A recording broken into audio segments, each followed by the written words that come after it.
Now Kelly and I are making a trip to the beach. We're stopped here at the Washington side of the river, and look right back down this way. This is the bridge that goes over to Oregon, and it looks like they're painting it. Got baggies over it.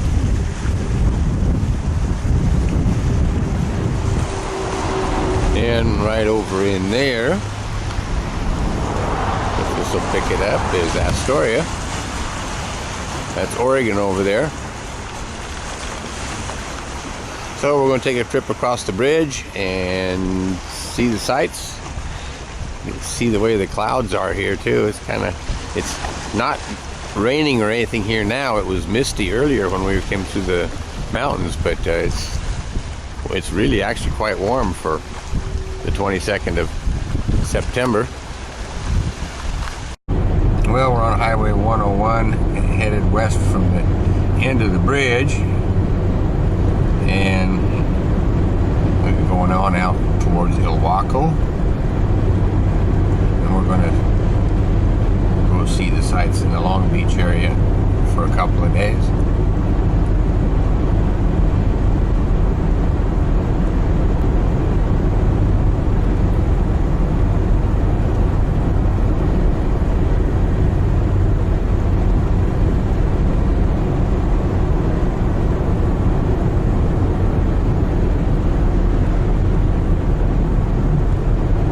Lots of road work going on.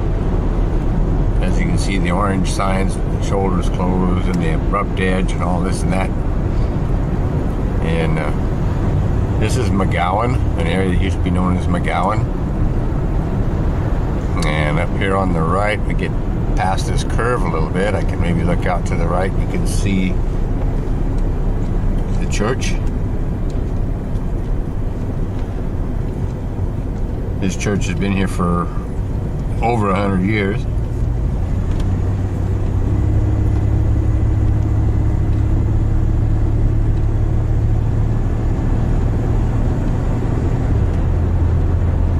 And we're coming up on Fort Columbia. Fort Columbia is one of 3 forts that used to guard the entrance to the Columbia River from the ocean. There's Fort Canby, Fort Columbia, and Fort Stevens. And we're coming up to the tunnel that goes under Fort Columbia. Where we're driving now used to be the right-of-way for the Ilwaco Rail and Navigation Company's narrow gauge railroad. It was abandoned in 1930, and this tunnel was the railroad tunnel. They just made it bigger and put the highway through it.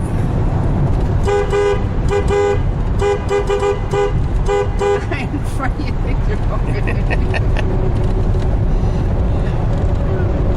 You always have to honk when you go through a tunnel. So anyway, that's the tunnel, and we'll catch up with you again later down the road.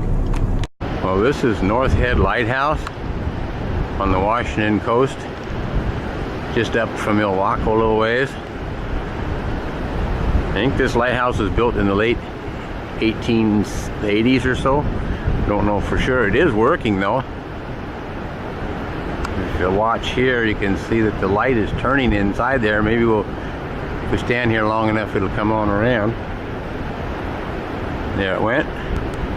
So anyhow, this is North Head Lighthouse. And you look out over this way, and here's the ocean. Got some pretty good looking waves coming in down there right now.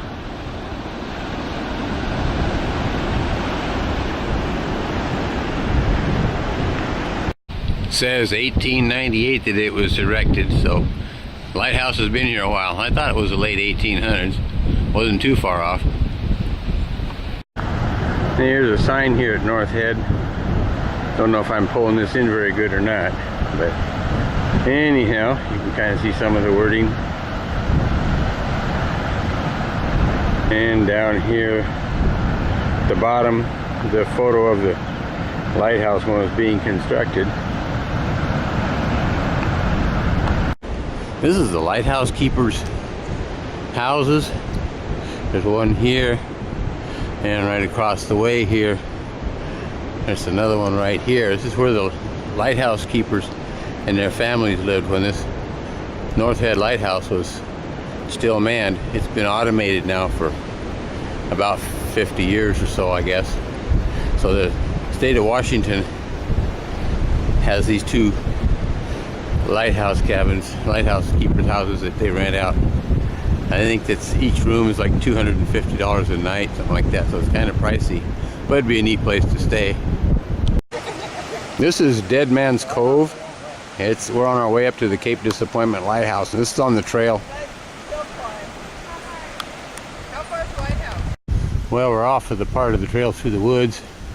We're on the paved road part up to the Cape Disappointment Lighthouse. Check out this tree on an angle, laying right into the other trees there.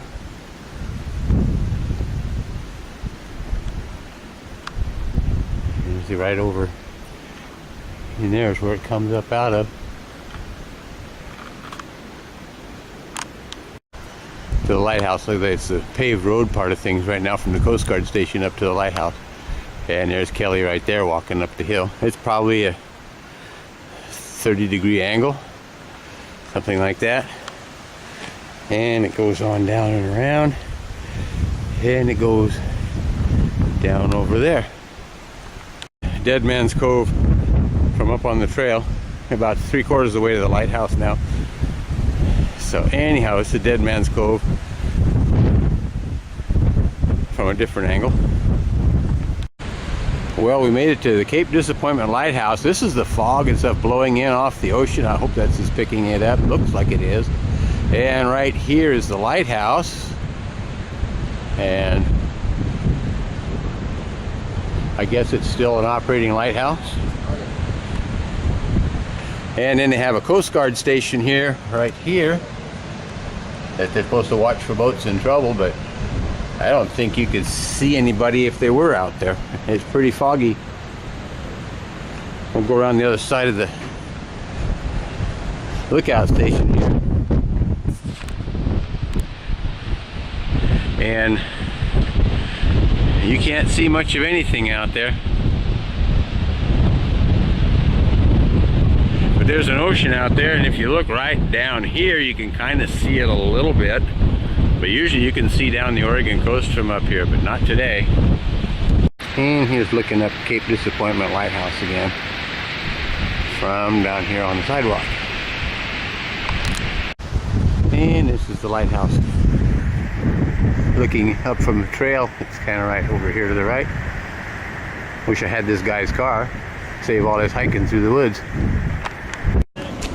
So this is looking out towards North Head. The lighthouse, you cannot see it, but if you could, it's kind of right up in there somewhere. That's not straight. And you can see the beach too. Yeah, it's pretty cloudy and stuff. It's not raining and it's very warm for a late September day. This is the Depot restaurant, and it actually was the railroad station here in Seaview when the railroad was running. And here's the sign from the depot. It's 2.6 miles to Ilwaco, and to Nakata is 12.7. The line actually went to Megler. I believe that probably where these propane tanks are sitting right here, this Dormer Bay area was probably where the telegrapher's office was, and the street right here, of course, been widened some, but it was probably the right-of-way along here for the railroad, and it goes up this way here quite a ways too.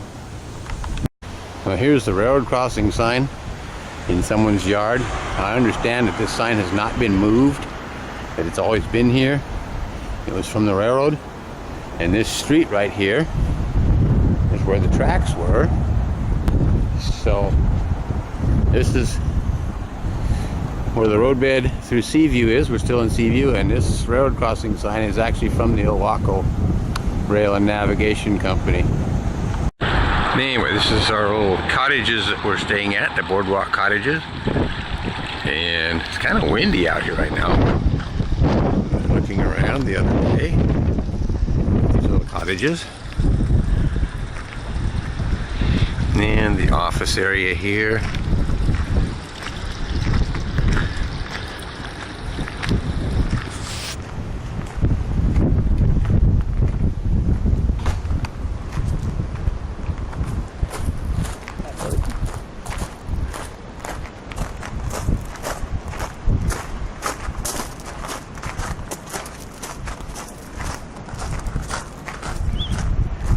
And this is our unit right here, called the Sea Perch. Oh, this is inside our room, the Sea Perch.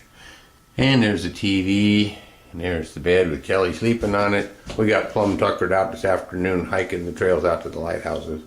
So anyway, and then it has a little area here with a sink and a microwave, and the important thing, the coffee pot and the coffee cups right there. So anyhow, and then after you drink the coffee, you got to make a stop in here. So anyhow, that's just our real room, and it's very well maintained. Well, here we are in the motel room getting ready to go to dinner. I guess this is working. So anyhow, got Kelly in the dress too. That's wonderful. I like her that way. So anyway, that's what we're doing. We're going to head out for dinner. Well, this building that I'm standing here in used to be the railroad station for the Ilwaco Railroad and Navigation Company. And of course the railroad was abandoned in 1930. And it's now a Bailey's Bakery and Cafe is what the railroad station is now.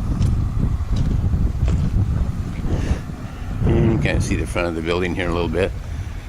But anyway, this is one of the buildings that's left of one of the original buildings from the railroad. And looks like train number 1 left Megler, which was the southern end of the line, at 8:20 in the morning. And the line was 27 miles long, so it took it till 10 o'clock in the morning to get up here to Nakata, 27 miles later. And here's a list of the stations, starting at Megler. And I mentioned McGowan when we went by the church there on the highway in Fort Columbia.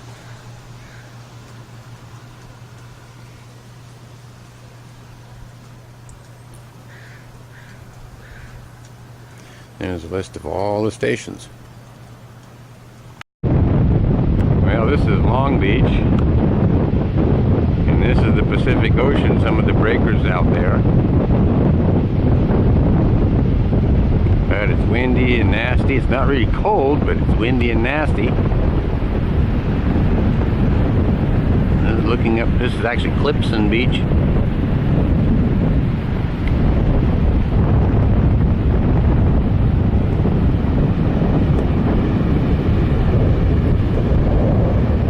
Here's a deer across the road from our motel. He was here in the grounds a minute ago, but walking over here spooked him, so he ran across the road. He had 2 little ones with him too. Now, this is one of the coaches from the railroad that was once over here, the Ilwaco Rail and Navigation. It's been substantially redone, and last I've heard it was a daycare center for little kids, but it's also been a pizza parlor at one time too. So anyhow, this is one of the coaches that's left, what's left of one of the coaches. Well, this is the other coach that's surviving from the Ilwaco Rail and Navigation Company Railroad. It originally came from the South Pacific coast. It's kind of here in the museum, a little hard to get photos of it. It's on a little short piece of track. Now, they've been working on the interior of it, and kind of have to go over here along the posts and back up a little bit. I guess you can see the ends of it. And the freight station from Ilwaco, from the railroad, is right here. This section here, it's been moved from where it was here in town, and it has a displays and stuff, and it has a small N-scale railroad patterned after the Ilwaco Rail and Navigation And go past the phone pole. And maybe you can get a little bit of a view of the coach this way too.